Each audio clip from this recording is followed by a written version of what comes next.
আজ আমি আপনাদের সাথে এই রোলটার রেসিপি শেয়ার করব। আমি কিভাবে আমার বাচ্চাদের স্কুলের টিফিনের জন্য বানিয়ে দেই।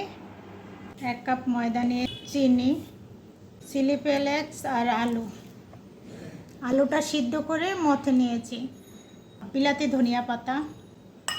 এখন সব একসাথে মিক্স করে দিয়ে দেব 1 টেবিল চামচের মতো ইস্ট। এখন এটা ভালো করে এটার সাথে মিক্স করে নেব। নিয়ে নেব ডিমের সাদা অংশ। এখানে কুসুম গরম পানিটা দিয়ে ময়দা 1 টেবিল চামচের মতো তেল দিয়ে দিলাম, সাদা তেল। মেখে নেওয়া শেষ। এখন আধা ঘন্টার মধ্যে রেস্টে রেখে দেবে, যে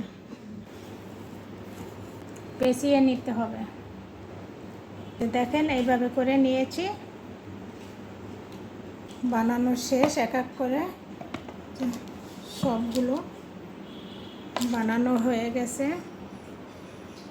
এই যে দেখেন কত সুন্দর হয়েছে। এই যে এখন আমি ডিম ব্রাশ করে নেব। এনে ডিমের কুসুমটা নিয়েছি আর সাদা অংশ ময়দার মধ্যে দিয়েছি।